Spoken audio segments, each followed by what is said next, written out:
Hello and welcome to Happy Cells and Souls. My name is Julie Powers and I'm a licensed Zumba instructor and a business partner with the Juice Plus company.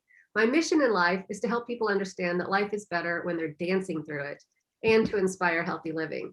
But my expanded mission is to create better health at the cellular level and more joy at the cellular level. I really believe that we only get this one body while we're here and we're supposed to take care of it. But I also believe that we're supposed to be joyful and happy while we're here. And we're actually supposed to enjoy life. We're not just supposed to suffer. And I also believe that we can learn from every single person on this planet if we just keep our minds and our hearts open. Doesn't matter what our backgrounds are, we can find that connecting point and we can learn things. And so I feel so honored that I've been able to learn from and meet so many different people from all different walks of life throughout my life. And today we get to learn from Dr. Karen Melton, who is this amazing audiologist. And I just think that, well, not only is she an audiology and cognitive treatment leader, but she's here in my hometown, but she has all kinds of offices around the state of Missouri, and she does training and educational programs for people across the country. And she serves as a mentor to a lot of new audiologists, to students, and to people that are already in practice because she does such a great job in what she does. And so, Karen, I would love for you to share with the people watching this today, first of all, why hearing, why audiology, and how did you get into this field? It's a great question, and thanks for having me on, Julie. The whole reason why I do what I do and help other people have joy in their life and dance through life and hear the music that they need to hear to be able to dance, it comes down to my grandpa. So my grandpa and I were pretty close, and he lived on a farm. My brother and I used to spend a lot of time over the summers and anytime we were off of school at the farm helping him out. So we were with him quite a bit. The thing that really changed my life is we were all together when I was in high school around the Christmas table with all of our family, which is pretty big. And I was trying to have a conversation with my grandpa about something that happened in biology class that I knew he was going to be interested in. And I remember that he just kind of sat there and kept nodding his head at me and smiling, but not really engaging in the conversation, like not really talking to me. And I really thought that he was mad at me. Like I thought that I had upset him in some way, and I was hurt by it. So I came back to him later, begging him to please talk to me and forgive me for whatever I had done. And he said he had no idea what I was talking about. But he said, when everybody is together and we're all talking, he can't hear one person over the rest of all of that noise. But then what he said to me is, I feel so alone. And my heart literally broke. You know, it hurt me to know that he wasn't engaging in the conversations that we were trying to have with him, that he wasn't able to continue the conversation or even share with us his life. I mean, he started out with a mule and a hand plow and had ended up with combines and tractors and, you know, the things that he saw, what he experienced. He was on Normandy Beach on D-Day. He had 2 Purple Hearts, like just his life in general and the wisdom that he could give us that wasn't able to happen just because of this thing in between us, that he just couldn't hear us. You know, we wanted him to hear us. He wanted to hear us. And there's this thing out there in the middle that's stopping it.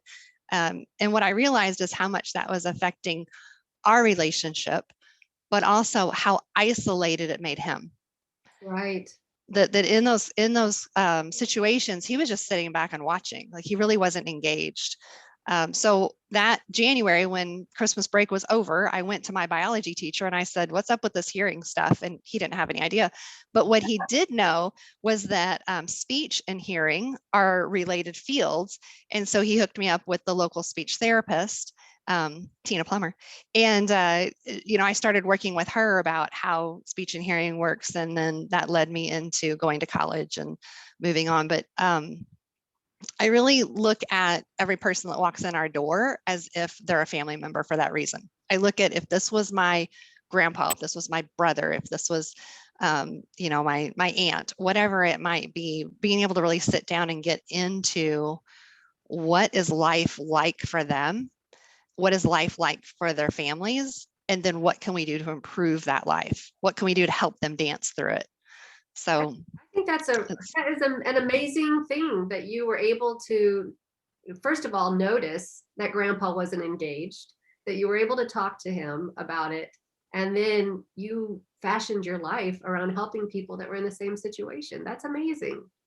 I think that, people that really love their jobs tend to do it out of a passion. And that passion for wanting to help him and recognizing that others had that same struggle has really led to such a blessed and fulfilling time. I've been doing this for 25 years and it feels like no time at all. That is not possible that you've been Yeah, 25 years. I'm sorry. That just doesn't yeah. make sense. We're not that old. No. No, definitely not. Well, you know what? I have some people in my life that are very near and dear to me that I love very much, and they suffer from hearing problems. And I know that they have talked about, that when that hearing problem gets in the way, it is completely isolating. They feel completely alone. And then, as they're aging, their voice is also getting softer. So not only can they not hear what is going on when they're in a large group or in a loud restaurant or any place like that, but just trying to project their voice in order to be heard is difficult as well. So what you're doing with the doctors that are all, at all of your clinics are really literally changing people's lives for the better. And as you said, being able to hear the music and dance and I think that is so important for people to be able to engage in life. So you and two of your doctor friends, one's a neuroscientist, Dr. Darrow, and then Dr. Michell Woodward, all three of you co-wrote a book. Can you tell us about that book? Yeah, it's called Stop Living in Isolation. Again, based on my grandpa's experience about how isolated and alone that he felt. We really wanted to get more educational pieces into the hands of people around. It seems that there's a lot of misinformation that floats around, and it makes it difficult to know what's real and what's truth. And we try to help get more of what we've learned through college, what we've learned through personal experience, what we've learned through, the education and talking to so many people every day, that this helps clear up the muddy water and help them get a clearer picture about what hearing is and why it affects us like it does and what you can do about it. So right. Hopefully it gets into the hands of folks to help them move along so that they can be healthier, because the hearing is extremely important on your overall health, your mental health, your physical health, your cognitive health. Like, all of it is tied in, and study after study has been showing the importance of good hearing in so many ways. Right. Well, I know that people who are born with deafness, they learn from day one how to change their lives in order to, well, they don't even have to change their lives. They just build their lives around this. They don't even know that was a possibility. And some of those people later in life are, the recipients of amazing technology where all of a sudden they can hear. But right. The larger percentage of them don't, right? But the people that find out later in life that this hearing loss is happening slowly over time, they're losing little bits and pieces of life that they don't even recognize or falling, through the cracks. And then one day they really feel alone. That's where you come in, right? That's where you're helping them put the pieces back together.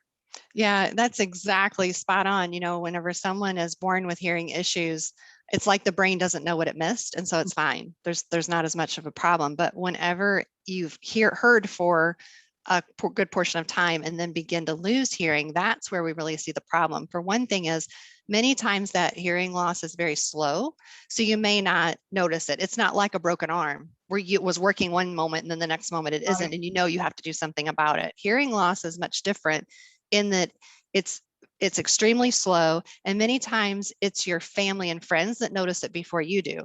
Because what I like to tell people a lot of times is, you don't know what you didn't hear. So what I mean is that if there's a sound and you didn't hear it, unless someone says, "Hey, did you hear that?" you don't even know that it was there to know that you didn't hear it. Right. So your friends and loved ones are going to generally encourage people before the person themselves even realize or know it. What happens slowly over that time, if the person may or may not realize it, is that people do become more isolated. They begin to start avoiding social situations, particularly larger groups like church gatherings or going to a restaurant or family gatherings. They start finding themselves meandering into the garage or outside away from the group, and then having one-on-one conversations in that space where they can hear and understand better. When someone is struggling to hear or understand, especially in noisy places, what we find is that they become much more fatigued. They're tired faster because they have to really focus and listen and put more energy into hearing. And Right. after a bit of time, they're just exhausted. So we find them really withdrawing from those places. That withdrawal, that isolation, leads to reduced psyche, that it can lead to depression, that you may not even recognize or realize. The depression can lead to poor eating habits, which can lead to diabetes. All of these things, all of this isolation, this pulling away, can also affect your cognitive help. So we know that hearing is related to cognitive issues like Alzheimer's and dementia, that someone with a hearing loss is 2 to 5 times as likely to develop cognitive problems if they have that hearing issue there. And it's all about keeping that brain active. It's all about staying healthy. The more you move, the more you dance, the more you're with other people, the healthier you are, the more active, the better. And hearing plays a huge role in it. And many people don't think about just hearing that way. They think, I just have a problem hearing and it's just something I have to deal with. Well, think about the implications of that over time, the ripple effect of that stone being dropped in the water. Sure. Right. And something as simple as a hearing aid might be the answer. Yeah. Sometimes it's just wax removal. Sometimes it's something much Right. simpler than that. It's just a blockage of getting the sound in. Sometimes it's a medical surgery that's needed. So what we do is we look at where the problems are, what's causing that issue, and then what's the best course of treatment. Sometimes it's just an amplifier for a telephone or something to be able to hear the television better. Mhm. And then when it's necessary, then we look at more treating the hearing with a hearing device. Yeah. And there are some really cool hearing devices now. I mean, when I was a kid, you always knew who had a hearing aid because it was this huge plastic thing stuck to their head, right? Now it's like this teeny tiny little thing that you don't even know exists, and it's a tiny thing in there. Or it could just be like almost a Bluetooth earbud that's stuck in there. Can you tell us about some of the newer things that are out there for people? Yeah, what I like to focus on mostly, like I said, after being in the industry for 25 years, I've seen a lot of changes. Whenever I first started, they wouldn't connect to a computer, they weren't digital. And so being able to see that transition as it happened is an exciting time to be an audiologist. So what I've seen over time is that people are better able to hear in background noise. And that's my number one focus, is how well are you able to hear and understand speech? So that has improved dramatically, even in the last year or two. It's been a whole game changer. Because what So the technology is doing is it's narrowing it down to the closest sound, or what do you mean exactly? yeah, so if I lean back into my speech therapy days, we know that whenever we record speech, there's a speech spectrum that you can see. So if I say for an S sound, so I don't know how well that comes over, but if I go for an M sound, that's going to have a certain speech spectrum, whereas an S is going to be a little bit noisier, right? Background noise has a totally different speech spectrum. So what we've been able to do is say, okay, hearing device, this is speech, this is noise, take down increase the speech, decrease the noise, and it can do that in between syllables. So we're talking about every 10th of a millisecond, the device is reevaluating your environment and then trying to decide where's the speech, where's the noise. Let's try to make this a clearer picture for the patient. Whenever you talk about all the new things and how exciting it is, there's other what I call fluff. There's other like exciting options. For instance, you can have a hearing device that tells you your pulse. You can have a hearing device that that tells you how direct, if you want to go for a run, it'll tell you when to turn, and what, if you map your run out, it'll give you directions. One of the nice things is there is also a device where if you fall, it'll alert authorities. So there's some, really kind of cool features, or if your battery's about to die in your hearing device, it'll tell your kids. So there's some, what I call fluff. There's extra options that are kind of cool. But to me, the most important thing is hearing better, understanding words better, understanding your grandkids whenever you're sitting around Christmas dinner. Like, that's my number one focus, is making sure that you're having those relationships. The other stuff is cool. That's an option that we talk about. If people want it, it's there. But my number one focus is making sure that we're staying in relationship, making sure we're not being isolated, that we're being active, that we're dancing. Right. So that's always dancing. Yes. So you talked a little bit ago about earwax and how sometimes that's literally the only barrier, is somebody has so much earwax. And I know that's true because I know someone who was having a hearing problem for so long, and they finally went into the doctor and they pulled out a giant glob of earwax. I mean, I know everybody that's watching this can relate to earwax because we all have it. Can you tell us a little bit about that? I mean, that's just, it's gross. What is wax for? What is the point of it? So if you've ever seen Dr. Pimple Popper, that's totally me. I get so excited about getting wax out of people's ears. It's one of those just weird things, but it makes me feel so good to get it out. And then I can show them this clean, beautiful, gorgeous, perfect ear. So I like that. So everybody in the office knows that if they have a tough wax removal, they'll come get me because I get all excited about it. Anyway, just one of those weird things. But yeah, so earwax is a normal occurring, healthy thing to have in our ear.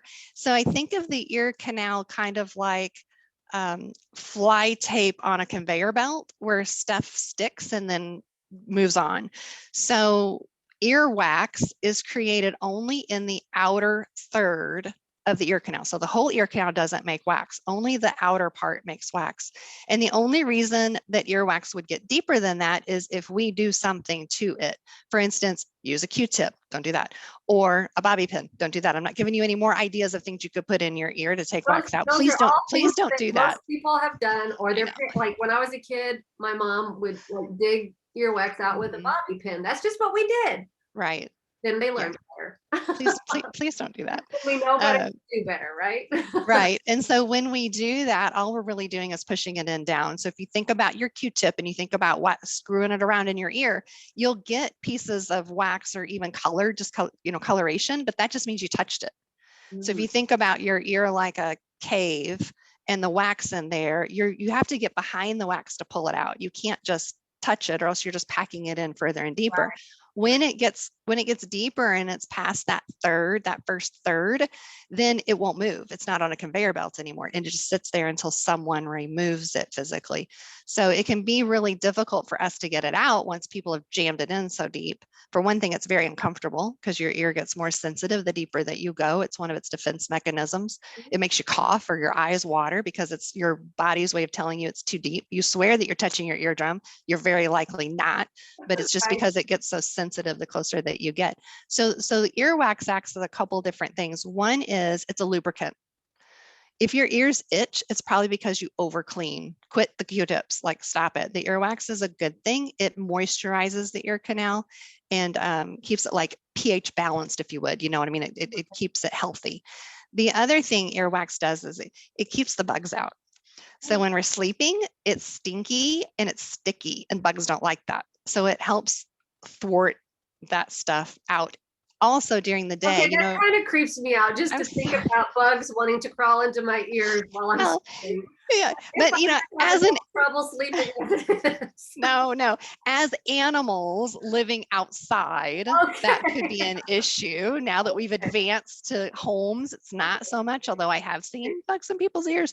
I can tell you some horror stories about that. We won't go there. So wax is an important part. Where wax becomes an issue is if you push it in too far and you do it too much, then it starts to build a wall basically. And then that's whenever we really have those big plugs like we're talking about, where people aren't hearing well, and we take it out and bazinga, there they are. So doing much better. Those are easy. I like those. Those are easy fixes, makes people really happy. So how do you suggest people remove earwax at home? What is the way to do that? The safest thing to do is to just wet a washcloth and use your finger. And as deep as your finger goes is fine. Some people, if you have a little bit of a fingernail, you can kind of try to, dig or pull, that's fine. But really, my grandma always said nothing smaller than your elbow in your ear. And that's still the case. Like, just don't put small things. Yeah, everybody wants to itch their ears now. Don't put small things in your ears. Outside of that, we do free ear inspections. So we can look in your ear anytime you like. We have a really cool device where you can see your ear on the television. So you can, or the computer screen, you can view it and see it yourself. If there's wax there, the first time we remove wax for patients, there's no charge for that either. So if anybody's curious or wondering, I'm they curious and wondering now. Where my office is, I Julie. want to know how many bugs are in my ears.